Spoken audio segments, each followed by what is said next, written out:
Bagong-bagong balita ngayong pong umaga, pinawalang sala o inabsuelto ng Sandigan Bayan 3rd Division sina dating Senador at ngayon Chief Presidential Legal Counsel Juan Ponce Enrile at mga kapwa-akusadong sina Gigi Reyes at Janet Lim Napoles sa kasong plunder na may kaugnayan sa pork barrel scam. May ulat on the spot si Maki Pulido. Maki?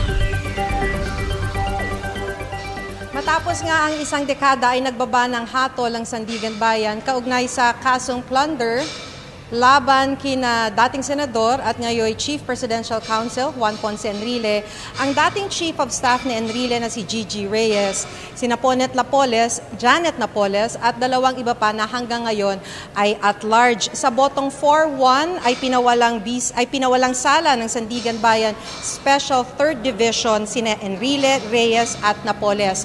4 ang bumoto for acquittal, 1 ang dissenting opinion at ang dissenting opinion ay kay Sandigan Bayan Presiding Justice Amparo Cabutahetang. Ayaw pang magbigay ng kopya ng Sandigan Bayan, hihintayin daw ang upload pero sa binasa sa loob ng korte, ipinawalang sala sila dahil sa lack of evidence o kakulangan ng ebidensya. Pagkatapos ibaba ang hato, sabi ni Attorney Estelito Mendoza, vindication daw ito para kay Enrile at kay Reyes. Sabi naman ni Napoles, God is good at nagpasalamat sa mga sumuporta sa kanya. Si Reyes ay tumangging magbigay ng pahayag. Lumapit din si Napoles kay Enrile pagkatapos ibaba ang hatol ng korte at lumapit din si Reyes kay Attorney Mendoza at nagmano.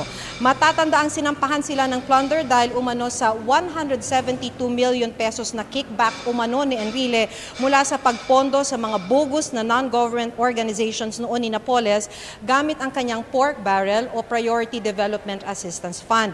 Nananatili namang at large ang dalawa pang akusado na sina Ronald John Lim at John Raymond de Asis. June 2014 nang ihain ang plunder case laban sa mga akusado. Sumuko si Enrile ng sumunod na buwan at nakalaya mula sa hospital arrest matapos magpiyansa noong 2015. Narito po ang kanilang mga pahayag.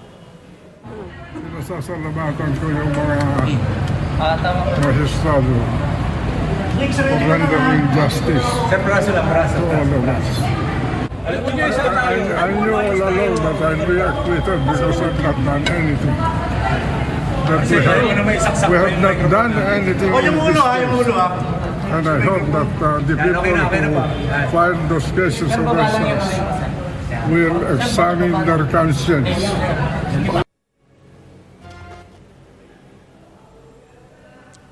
Sa acquittal ni Enrile, wala sa 3 senador na kinasuhan ng plunder kaugnay ng pork barrel scam ang nahatulan ng guilty. So acquitted na si Enrile, sina Reyes at sina Napoles, pero ongoing pa rin yung 15 counts of graft kaugnay pa rin ng pork barrel scam. Connie? Maraming salamat, Maki Pulido.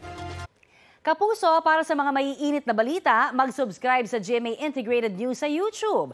Sa mga kapuso naman abroad, subaybayan nyo kami sa GMA Pinoy TV at sa www.gmanews.tv.